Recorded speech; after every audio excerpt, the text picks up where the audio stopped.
No livro de 1 Reis, capítulo 17, eu quero agradecer ao convite do nosso missionário Armando por essa oportunidade de compartilhar esse maná com os irmãos. É um prazer, uma honra estar aqui nessa noite, conhecendo mais uma família em Cristo.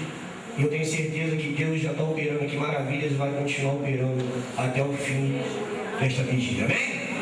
Todos acharam? Vamos ler lá no versículo 17, diz assim: depois destas coisas, sucedeu que adoeceu o filho desta mulher, dona da casa, e a sua doença se agravou muito, até que nele nenhum fôlego ficou. Então ela disse a Elias: que tenho eu contigo, homem de Deus? Vieste tu a mim para trazeres à memória a minha iniquidade e matares a meu filho?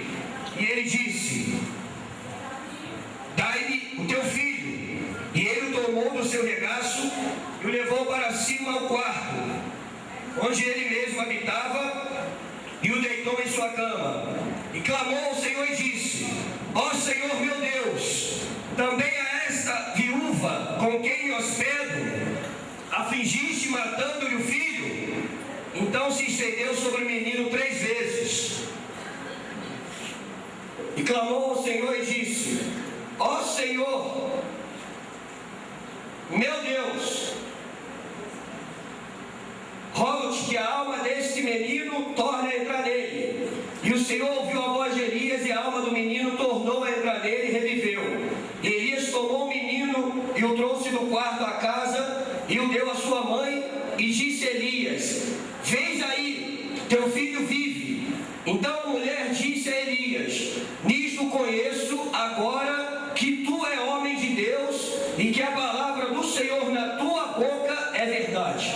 Amém? Quantos creem nessa poderosa palavra do Senhor? Aponta o dedo de profeta para esse abençoado, essa abençoada que está ao seu lado, e diz assim: ó, tudo que estava morto, o Senhor trará vida. E quem não creu na tua palavra vai ter que crer. Amém? Só quem crê, aplauda a palavra do Senhor. Chega glorificando o nome do Todo-Poderoso. Chama a corréia. Dá a fúria. Aleluia. É uma passagem muito conhecida. Fala o início da história da vida do profeta Elias. O que eu acho interessante aqui é que quando Deus Ele quer exaltar uma pessoa, ou tem algo na terra para a vida de uma pessoa, Deus não precisa de requisitos humanos nenhum. Aqui não aparece o nome do pai, da mãe, CPF, identidade, nada de Elias. Quando Deus quer exaltar uma pessoa, é o Senhor olhando lá de cima e determinou: é você, é hoje que eu vou exaltar a tua vida, é sobre a tua vida que eu estendo a mão, e quem quiser se levantar, vai levantar, porque é você hoje que vai sair daqui, é tua bênção na tua mão. Mas deixa a vida de Elias, deixa para nós exemplos. A vida do profeta, ele deixa botando atenção que Tiago escreveu no capítulo de número 5, quando ele fala que a oração de um justo é poderosa em seus efeitos. Ele cita Elias, ele fala: olha, aquele homem era homem segundo as mesmas paixões que nós, mas quando ele abria a boca e clamava, Deus mandava a chuva, Deus parava a chuva, Deus mandava fogo. Tinha algum mistério na vida de Elias. E aqui nessa passagem nós vamos observar alguns segredos que tinha na vida do profeta, que é necessário que tenha na nossa vida, para que alguns milagres venham se cumprir na nossa vida também. Elias, aqui no capítulo 17, Elias ele vai ver 4 milagres acontecer por causa da sua vida. O primeiro, a palavra de Deus vem sobre Elias, e ele vai até Acabe, o maior rei mais iníquo que Israel já teve. Acabe casou com Jezabel, filha de Etibaal, e diz que ela introduziu em Israel a adoração a Baal. Ele não só pecou contra Deus, mas como ele fez todo Israel pecar. E por causa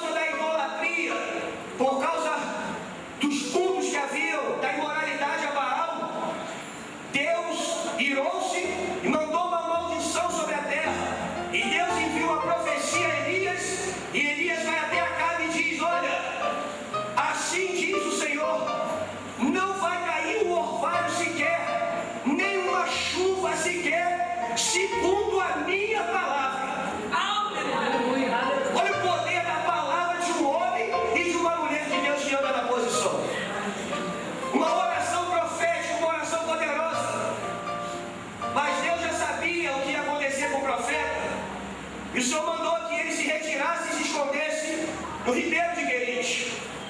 E o Senhor providenciou os corvos para trazerem carne e pão de manhã e à noite.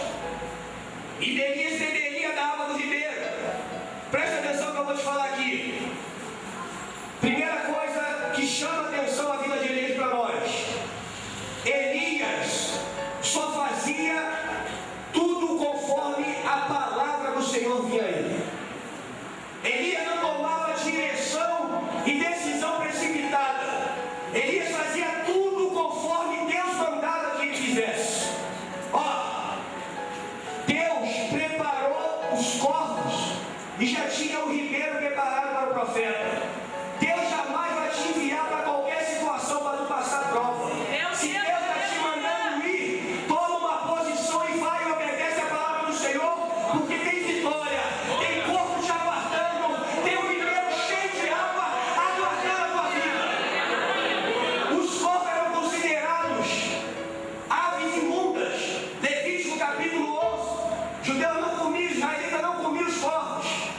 Deus vai usar aquele ou aquela que tu acha que não tem nem condições, ou que o mundo lá fora acha que está perdido, para abençoar a tua vida. Quando Deus quer abençoar, Deus usa até o ímpio, usa o macumbeiro.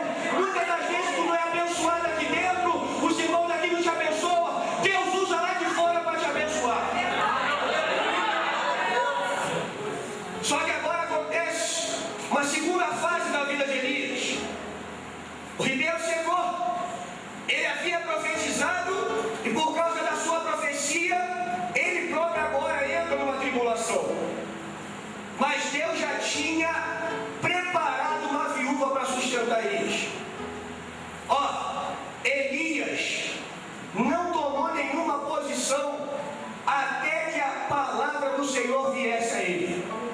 Talvez se fosse na vida de muitas pessoas aqui, começaria a reclamar, murmurar, ou até mesmo querer sair do caminho do Senhor. Presta atenção que eu vou te falar aqui.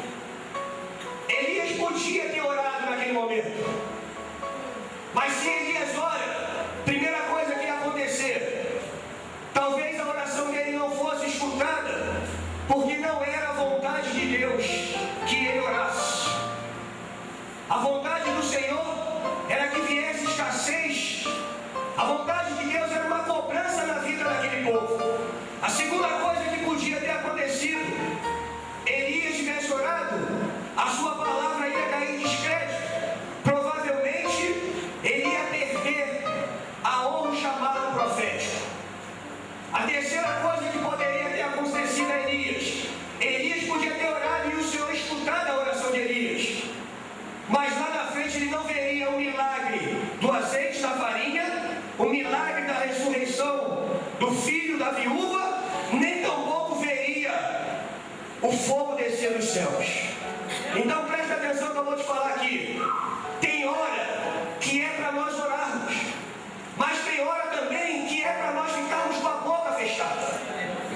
Tem hora na nossa vida que é para nós tomarmos uma posição. Josué capítulo de número 7, Acã havia tomado a prata, o ouro e levado a capa.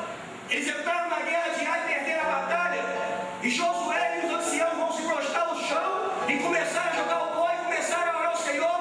E Deus falou a Josué: levanta-te. Está prostrado por quê, Josué? Não é hora de orar não.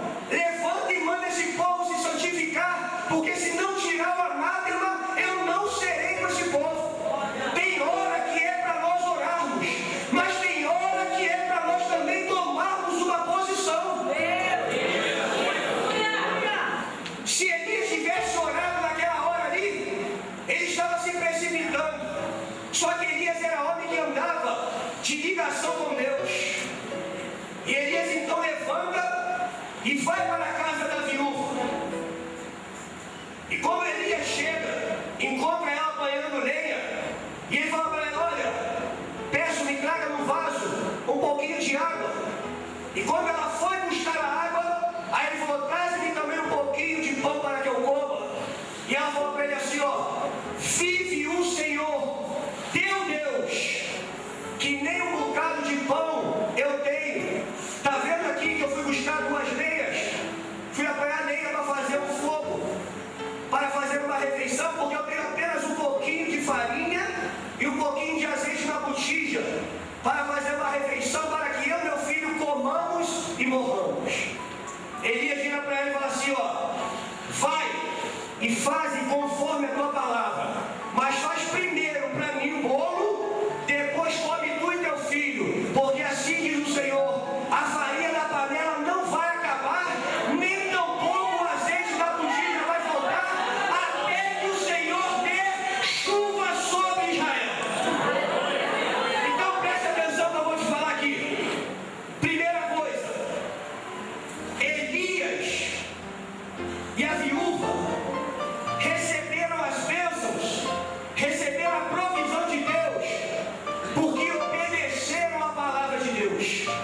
muitos dias. Sabe o que Deus está falando aqui, ó?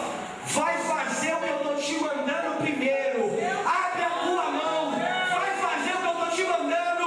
Porque eu te digo, não vai faltar azeite. Não vai faltar farinha na panela. Já preparei tudo para você. Abre a tua mão. Toma uma posição. Vai fazer o que eu estou te mandando.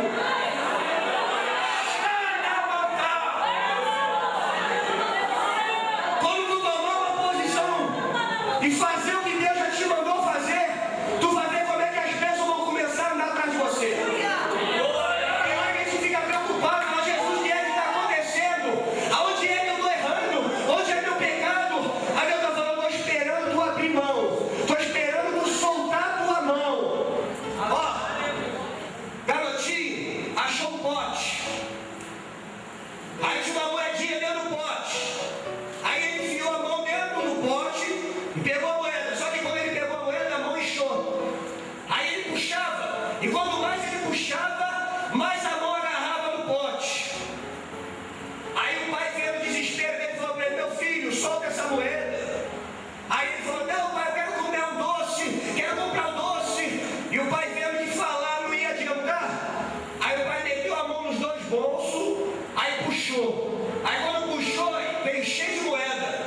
Aí ele olhou para a mão dele e olhou para a mão do pai. Aí ele foi e soltou a moeda. Aí quando ele soltou, o pai falou, agora toma e vai lá e compra tudo isso de doce para você. Sabe o que Deus está falando aqui para você? Ó, se tu abrir tua mão hoje e largar o que eu já mandei tu largar, eu vou botar coisa maior na tua mão. Tenho coisa maior preparada para tua vida. Solta essa moeda, abre a tua mão, começa a ofertar, começa a dizimar, porque tu vai ver a transformação que eu vou fazer na tua vida.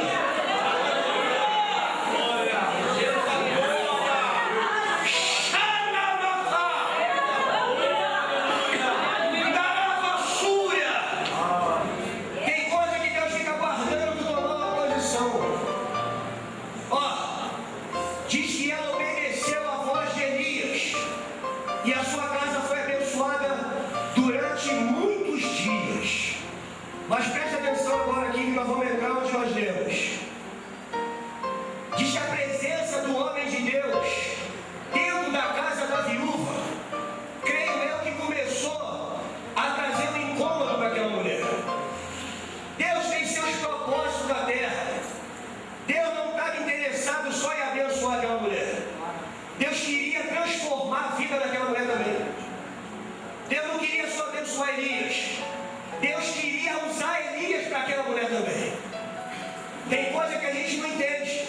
Às vezes Deus nos leva para algumas situações e tu fala, Senhor, por que tu está me mandando ir para lá? O que é que eu vou fazer ali?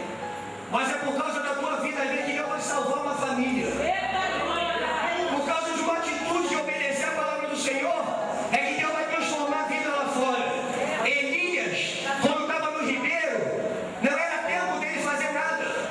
Tem lugar que Deus nos leva, que não é nem para tu abrir a boca e nem orar, nem pregar, nem fazer nada. Sabe por quê?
incomoda outras pessoas. Tem lugar que a gente entra que começa as pessoas olharem e virarem a cara. Sabe por quê? É a presença do Espírito Santo na tua vida.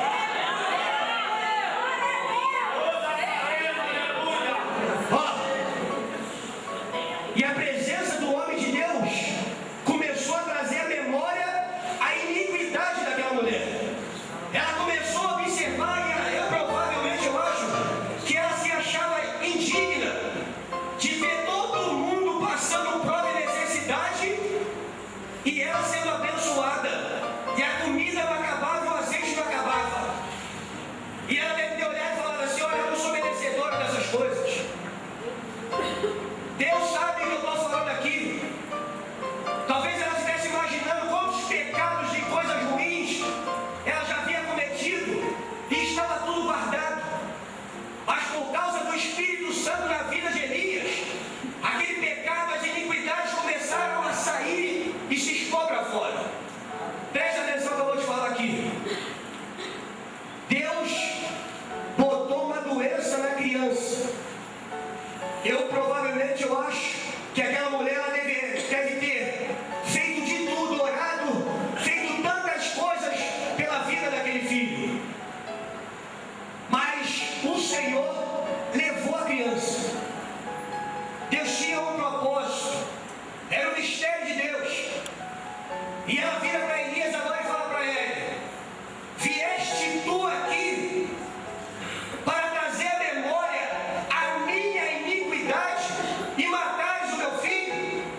Ela começa a lançar a culpa em Elias. E Elias pega a criança, fala que me dá aqui meu filho. Sobe com a criança para o quarto, deita a criança na cama e começa a orar. E vai falar com Deus: ó Senhor meu Deus, até a esta pobre viúva com quem eu moro, tu vieste afligir a ela também? Preste atenção aqui. A criança provavelmente não tinha culpa nenhuma. A criança morreu sem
E quando a criança reviveu, Elias pegou a criança, desceu do quarto para a sala e entregou a criança nos colos da mãe. Ó, vai vir parar na tua mão. A bênção que o Senhor está botando hoje na tua vida aqui, vai vir parar na tua mão. Bota a mão assim em forma de concha. Já está na tua mão. Está na tua mão. Está na tua mão. Só que quem adora. Só que quem adora. Adora. Adora.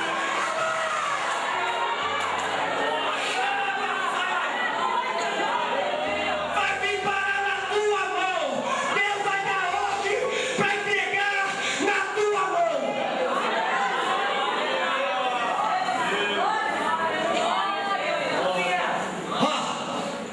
Eu tenho certeza que enquanto você está aí sentado ouvindo a palavra e o Espírito Santo de Deus está falando contigo, eu tenho certeza que muita coisa que você perdeu, muita coisa que você fez de errado hoje, o Espírito Santo de Deus está trazendo à memória à tua mente. Eu tenho certeza que muita coisa que deu errado na tua vida está dando. Eu tenho certeza que é culpa tua mesmo. Eu tenho certeza que o Espírito Santo de Deus está trabalhando na tua vida hoje aí e trazendo à memória todas as tuas iniquidades, os teus pecados, para você hoje tomar uma posição, tomar uma direção com Deus. Se tu quer milagre, Deus está falando contigo hoje. Talvez tu entrou aqui hoje e falou: Senhor, fala comigo nesse lugar. E Deus está falando contigo nessa noite. Ei, olha aí, ó, eu já dei ordem a teu respeito hoje. Toma uma posição, porque a bênção já foi liberada no mundo espiritual da tua vida. Aquela criança morreu sem culpa nenhuma. Presta atenção aqui que eu vou falar. O que Deus quer conosco nessa noite? Comigo, com toda a igreja e com toda a humanidade. Ó, quem matou Jesus não foram os líderes religiosos. Quem matou Jesus não foi fariseus, saduceus, escribas. Não foi a soltura de Barrabás. Não foi Caifás. Quem matou Jesus foram os meus e os teus pecados, as vossas iniquidades, a minha iniquidade, as nossas transgressões. Jesus morreu sem culpa nenhuma para que eu e você hoje tivéssemos o direito todo do sangue dele sobre a nossa vida, nos purificar de todo o pecado e nós andarmos na face da terra sequer sem nenhuma culpa pela minha e pela tua vida. E o que o Senhor quer conosco nessa noite? Jesus, no dia da Santa Ceia, quando ele apresentou o pão e partiu o pão e falou assim: ó, aqui está o meu corpo, que é partido por vós. Tomai e comei, fazei isso todas as vezes em memória de mim. Uma parte da Santa Ceia que o Senhor separou é para que nós venhamos nos lembrar que nós somos pecadores, que foram os meus pecados, os teus pecados e as nossas iniquidades que fizeram com que ele tomasse chicotada, que fizeram com que ele fosse esbofeteado, que fizeram com que ele carregasse uma cruz e colocasse nele uma coroa cheia de espinho, que ele fosse pregado no madeiro e que fosse com uma lança furada no seu corpo, para que eu e você hoje tivéssemos vida e vida com abundância. Naquele momento lá na cruz, quando o Espírito Santo de Deus se partiu do Senhor, e ele começou a sentir as nossas transgressões, as nossas maldições,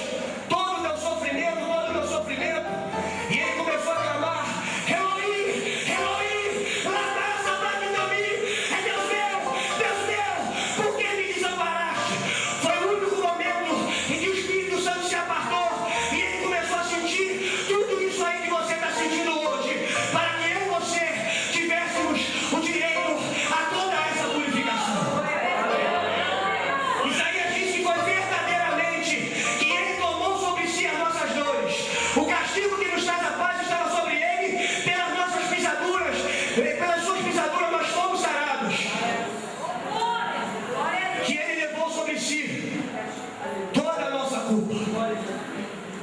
Aquela criança também morreu por causa da iniquidade da mãe, mas o Senhor trouxe de volta para que Deus fizesse um milagre na vida daquela mulher. Ó, talvez você esteja aí pensando: Senhor, os meus problemas, como é que eu vou resolver as minhas situações? Eu estou ouvindo a tua palavra, eu sei que tu está falando comigo, me ajuda, o que é que eu faço? Sabe o que Deus está falando para ti hoje? Ei, eu já resolvi tudo, eu já enviei meu filho, ele já desceu aí, já morreu pelos teus problemas todinho, já foi lá na mansão dos mortos, ficou lá por 3 dias, tomou a chave do diabo, tomou a chave da morte, subiu aos céus, assentou à minha direita e já decretou a tua vitória e a falência do inferno e a morte da tua vida.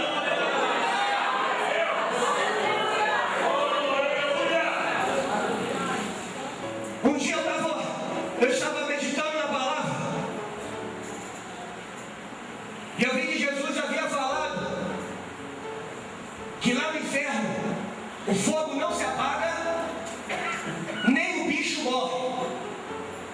E eu perguntei para o Senhor: por que o bicho não morre? Aí eu perguntei para Deus assim: bom, se ele não morre, ele deve ficar fazendo alguma coisa. Aí eu fiquei imaginando: será que ele fica lá nos atormentando, jogando fogo, dando espetada? Aí o Senhor falou para mim: não. Sabe o que ele faz lá o tempo inteiro?